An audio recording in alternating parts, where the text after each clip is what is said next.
I just figured out going into that cover shoot that I was going in 21 tackles into the season to a top 10, and it surprised me. I mean, I knew 130 tackles, 110, 135. It was getting up there. Came in as a freshman and he started at linebacker. We didn't have real high expectations, but he was still one of our best linebackers. So we had the opportunity to play early in the season, and he progressed and got better at reading offense and stuff. And he made a lot of tackles. I think he had 130 tackles as a freshman, and he just continued getting better each year. Sophomore year, I broke my finger and I was out 2 games. Last year, had mono, out 3.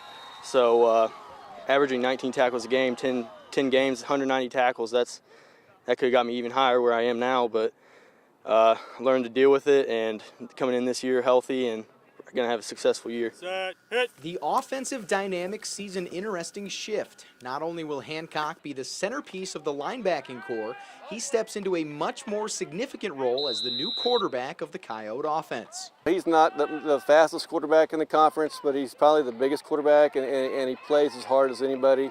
Definitely different than being a fullback or a lineman. Contact is way different. Don't get a lot of that anymore.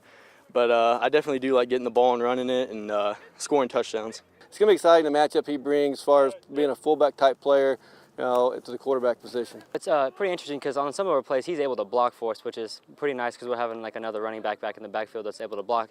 And he's also able to run the ball, and he can pass too. Earlier in the summer we was always trying to get each other to have time come out here, throw routes and stuff, just work on little stuff that we can work on in practice too, but just trying to get them used to it.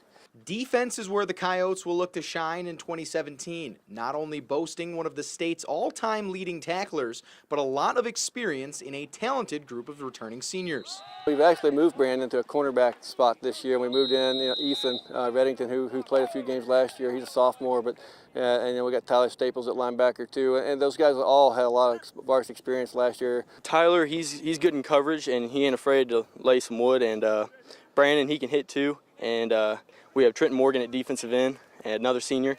He holds the edge pretty good, and he's not afraid to hit anyone either. Low numbers will see only 21 players suiting up on Fridays, thrusting underclassmen into a starting role and making senior leadership and performance ever important. You know, we try to keep positive with these young guys because some of these guys, young guys, got to step in and be varsity players right away, and that's not how the system's supposed to work, but it's going to work this year. And we're going to be able to bring intensity. That's our biggest thing. We're all pumped up to play football. We've been playing since we were little together, so I mean it's going to be easy for us to play together and bring intensity, and we'll play hard and with all our heart.